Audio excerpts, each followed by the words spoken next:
Top quality और consistent performance के लिए सिर्फ सिल्वर पंप। टॉप क्वालिटी और कंसिस्टेंट परफॉर्मेंस के लिए सिर्फ सिल्वर पंप, नाम याद रखना।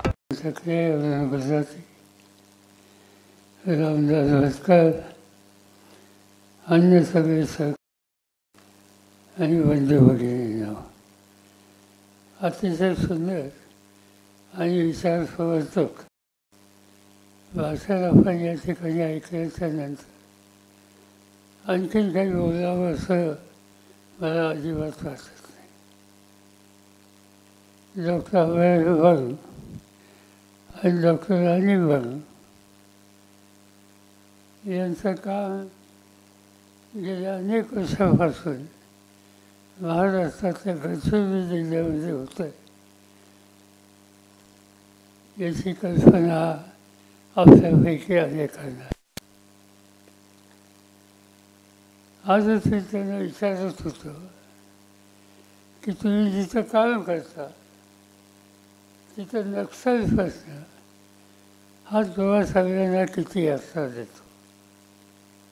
आणि त्यांनी सांगितलं फरक आहे, काम करायला कुठली अडचण नाही.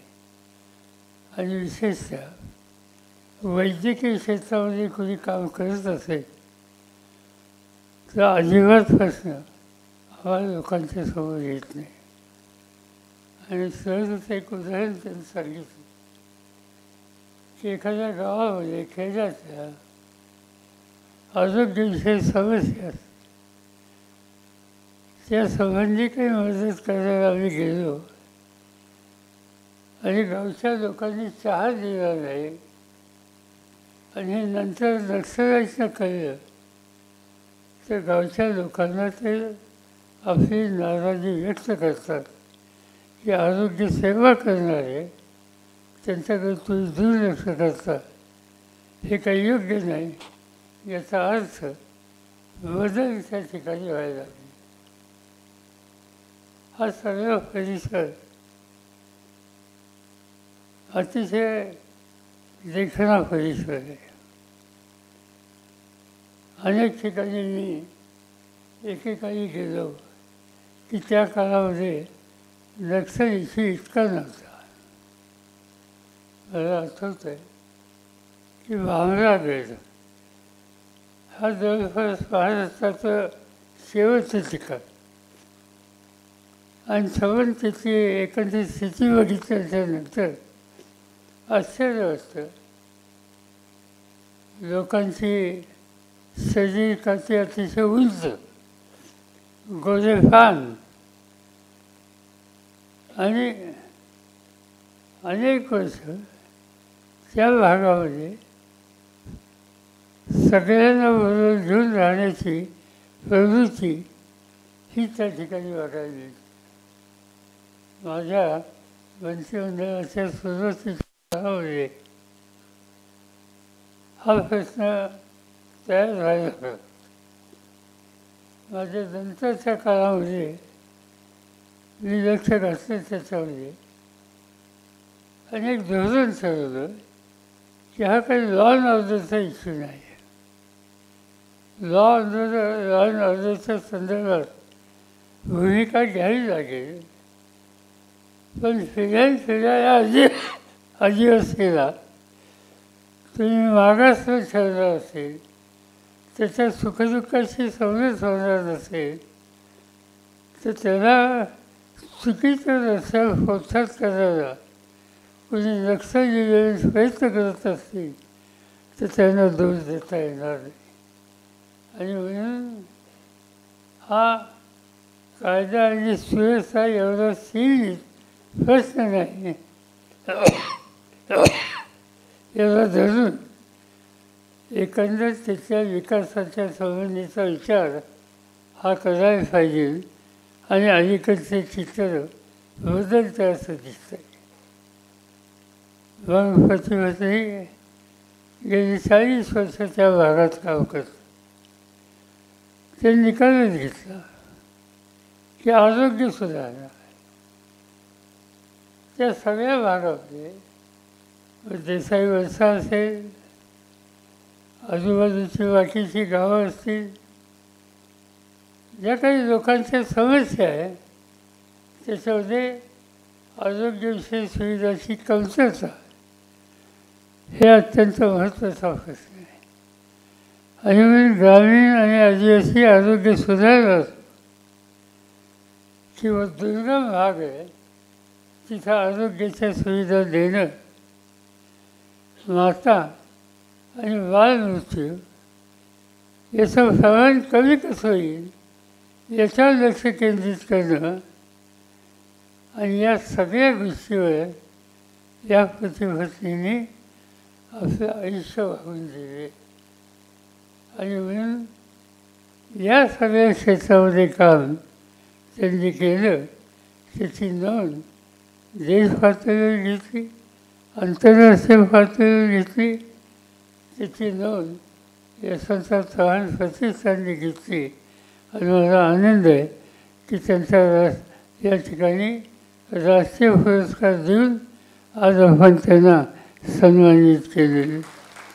त्यांनी काही प्रश्न उपस्थित विकासाच्या संदर्भात काही नवीन प्रश्न गडचिरोलीला तयार होतात.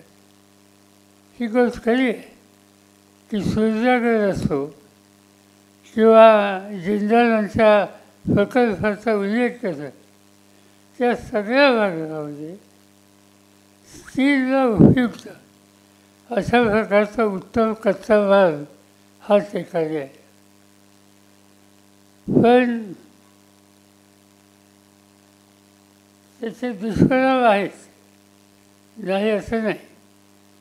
पण मला स्वतःला असं वाटतं की राज्य सरकार, तिथलं स्थानिक नेतृत्व आणि आमच्यासारख्या सगळ्या लोकांनी एकत्र बसून त्याचा काही मार्ग काढता येईल का?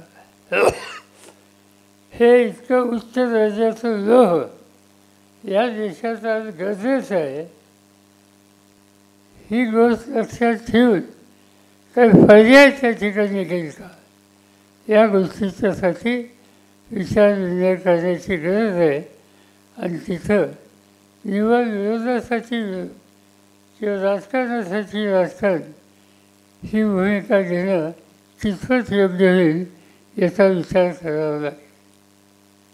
जसा जसा आत्ता त्याने शेवटी एक अतिशय महत्त्वाचा मुद्दा मांडला आणि तो म्हणजे त्यांनी त्यांचाच अनुभव सांगितला की एक वाघ आणि वाघाचे वसले त्यांच्या समोरून गेले.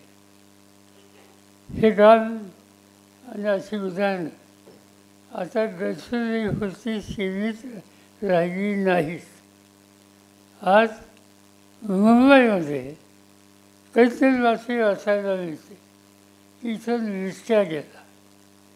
नाशिकमध्ये आपल्याला ऐकायला मिळतं की या कुणाच्या तरी घरात विस्ट्या शिरल्या. आता ही विस्ट्यांची संख्या किंवा 2 दिवसांपूर्वी केंद्र सरकारने या देशामध्ये एकंदर या प्राण्यांची संख्या जी आहे त्या संबंधीची जी आकडेवारी दिली त्याच्यामध्ये देशामध्ये सगळ्यात जास्त वाघ हे महाराष्ट्रात आहेत अशा प्रकारची माहिती ही केंद्र सरकारने दिली. याचा अर्थ काय?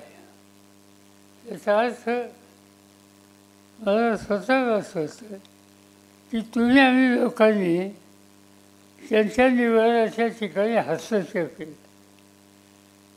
जंगल सोडतो, जंगल कमी व्हायला लागली.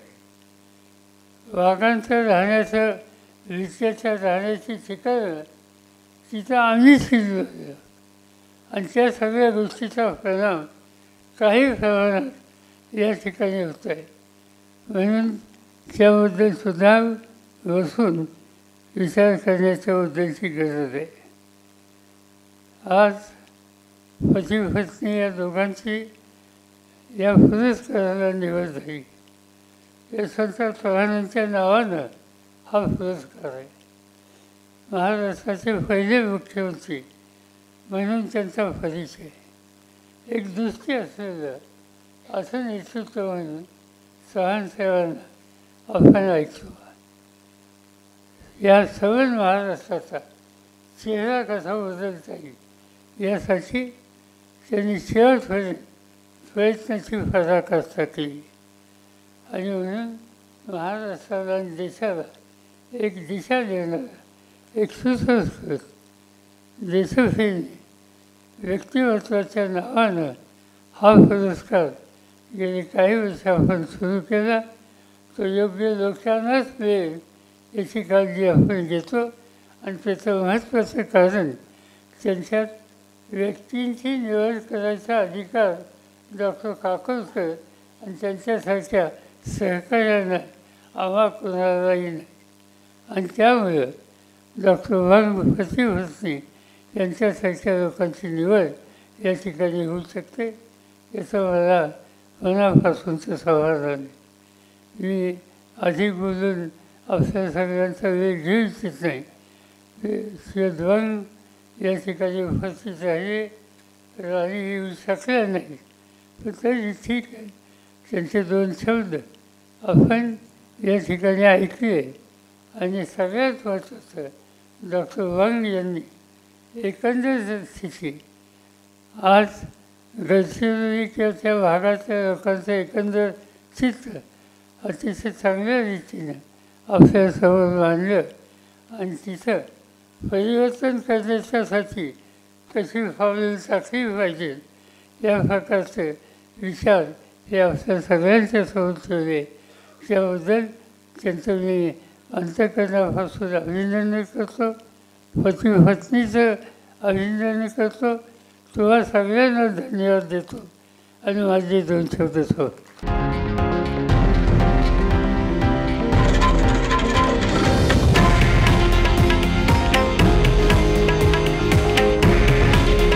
हे आहे देशातील नंबर 1 न्यूज नेटवर्क आणि आपण पाहत आहात TV9 मराठी.